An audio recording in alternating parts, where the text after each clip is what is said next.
Toc toc, pasteur. Shalom pasteur, j'ai une question. Mon mari gère et contrôle mon salaire et mes finances. Suis-je en train de voler si je trouve un subterfuge pour utiliser mon argent à son insu?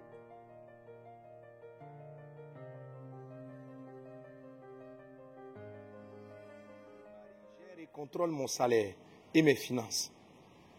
Est-ce que je suis en train de voler l'argent? Bon, je vous pose la question parce que j'ai vu la question plus longue. Donc, on essaie de la réduire pour résumer.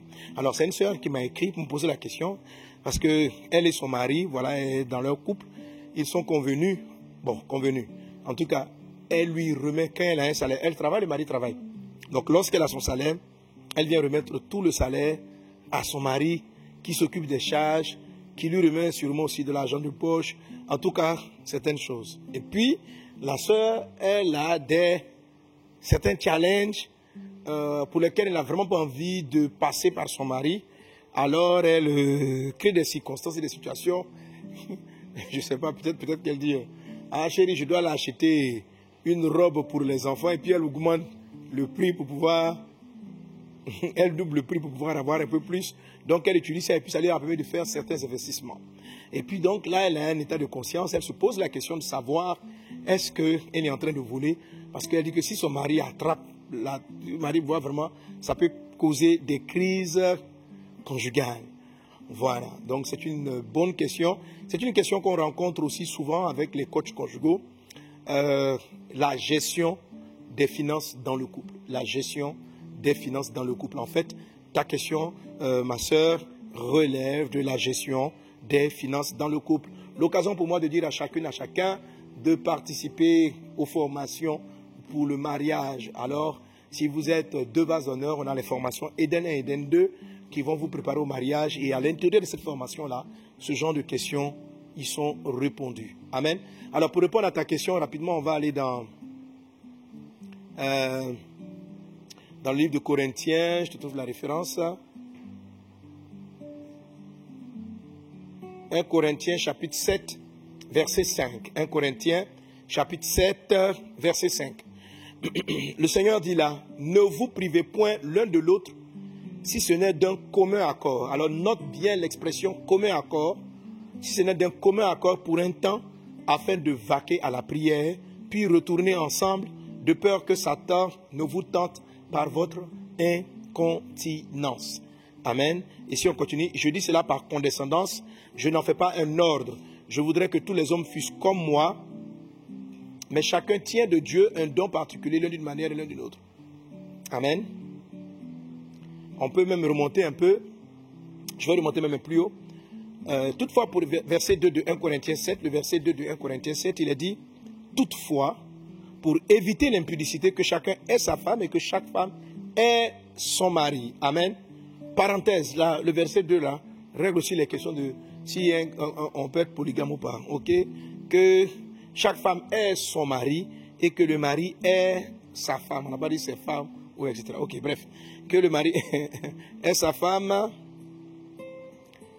Verset 3, que le mari rende à sa femme ce qu'il lui doit et que la femme agisse de même envers son mari. La femme n'a pas autorité sur son propre corps, mais c'est le mari.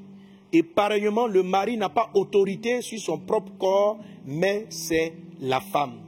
Amen. Ne vous privez pas ne vous privez point l'un de l'autre, si ce n'est d'un commun accord. Alors, ma soeur, toi qui m'as posé la question de savoir, est-ce que tu es en train de voler ton mari? Est-ce que tu es en train de voler le couple? Je ne vais même pas aller répondre si tu voles ou si tu ne voles pas.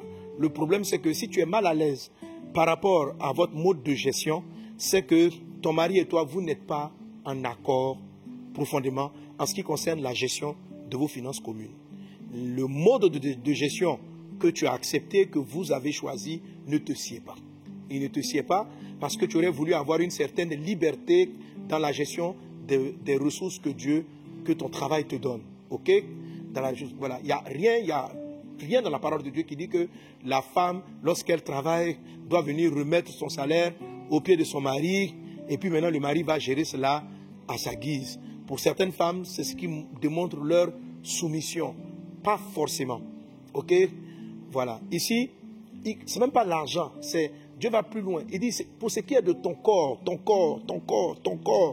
ton corps appartient à ton mari a autorité sur ton corps. Donc tu peux dire, j'ai besoin de toi. Et ce n'est pas, et le texte dit aussi pareillement pour l'homme. La femme, même si elle n'est pas chef de famille, a des demandes, elle a autorité sur le corps de son mari. Ici, le passage est utilisé pour faire référence aux relations sexuelles dans le cadre du couple. Ok? Mais on peut l'utiliser pour tout ce qui est gestion commune. C'est-à-dire que tout ce qu'on met ensemble. Les relations intimes, c'est être ensemble. Okay? Donc tout ce qui met ensemble, l'apôtre Paul dit que ce que le mari a est aussi à la disposition. La femme a autorité là-dessus, donc y compris le corps du mari. Et pour ce qui est ce que la femme a, le mari a aussi autorité. Donc ma fille, tu as l'argent de ton mari est pour toi. Ton argent aussi, c'est pour vous. Ok? C'est à vous. Lui, il ne peut pas gérer l'argent comme lui veut. Hein? C'est-à-dire que toi, tu n'as aucune autorité sur ses ressources. Et puis, lui, il a toute l'autorité qu'il souhaite sur tes ressources à toi. Non, c'est pas comme ça. Ok? Voilà. Si son propre corps, tu as autorité sur son corps, et si lui, il a autorité sur le sien, sur le tien, à plus forte raison, ce qui concerne vos finances. Ok? Mais l'apôtre Paul va dire ceci. Il faut que, par rapport à vous-même, votre gestion, vous choisissez un mode de gestion d'un commun accord. D'un commun accord. Amen. Donc, le mode de gestion des finances dans le couple vient d'un commun accord. C'est-à-dire, tu es d'accord, je suis d'accord. On expose nos avis, on expose nos idées. Comment est-ce qu'on voit que nos finances doivent être gérées dans le foyer et on se met d'accord? Dès l'instant où on se met d'accord, on fonctionne dans les règles que nous nous sommes données. Ok? Voilà, on fonctionne dans les règles que nous nous sommes données. Certaines personnes, moi j'ai ma manière, franchement, je ne m'occupe pas personnellement des entrées de ma femme. L'argent qu'elle a. Même dans mon esprit, personnellement, je fais comme si ma femme n'a pas d'entrée.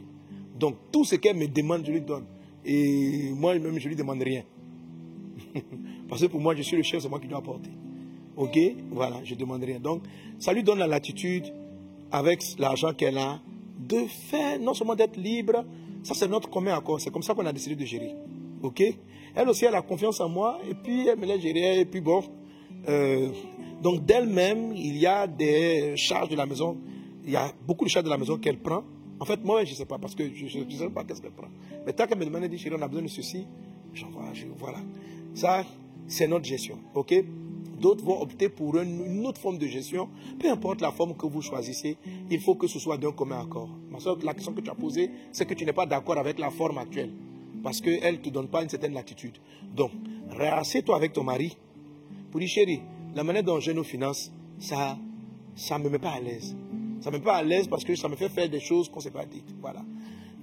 Je veux que, bon, par exemple, dans notre gestion commune, mon salaire est de temps, toi ton salaire est de temps, on met ensemble la moitié de nos fonds, on crée une caisse commune avec chacun la moitié. Et puis on donne à l'autre la latitude de gérer l'autre moitié à sa guise. C'est un choix de gestion commune. Ok? C'est un choix de gestion commune. Ou bien on peut dire, vous pouvez décider communément que, bon madame, avec ton salaire, tu prends en charge ceci, cela dans la maison, et moi je gère ceci, cela. Et puis c'est fini. Maintenant, après ça, la façon dont tu as géré, celui qui est en charge de payer l'eau, l'électricité, etc., et celui qui est en charge de payer l'école des enfants, tant que tout fonctionne, il n'y a pas de problème. Ce genre de choses, ce sont des choses que vous décidez d'un commun accord selon ce à quoi vous siez. Alors, les communs accords peuvent changer avec le temps.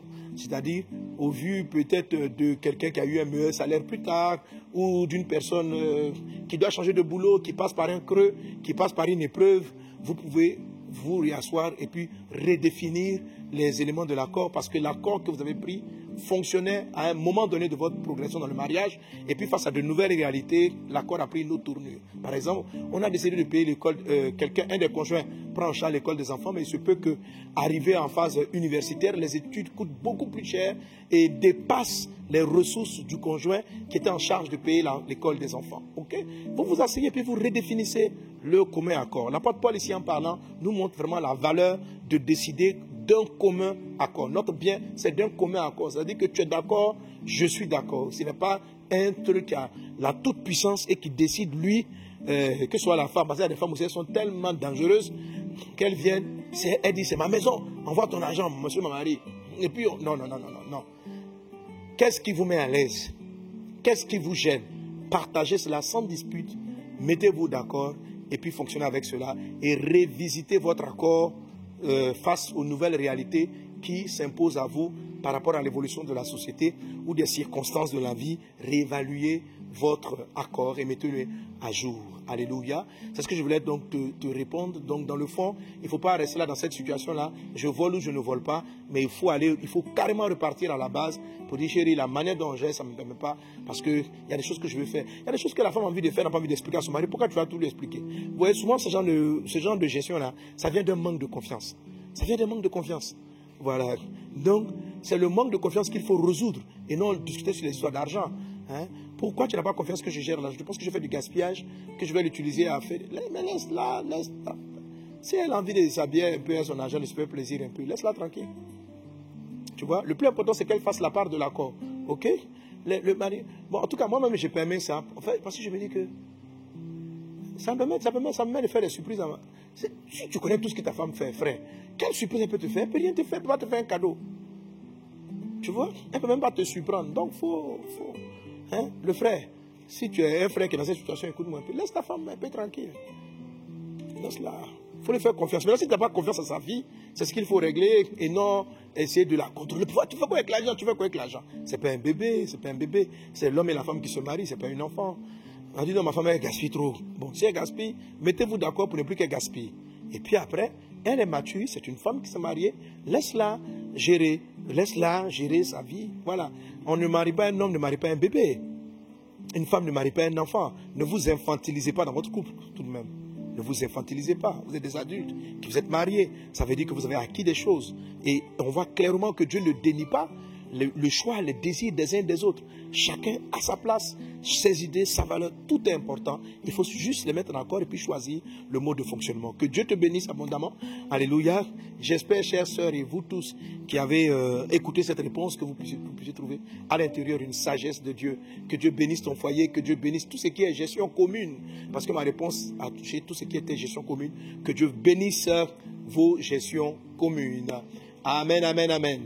Bonne nouvelle! À partir du 7 juin, on se retrouve désormais tous les mercredis à partir de 12h30 pour notre rendez-vous hebdomadaire avec le pasteur Mohamed Sanogo pour le MS Live. Vite à votre agenda, à partir du mercredi 7 juin, une nouvelle saison de révélation et formation nous attendent à l'école des prophètes.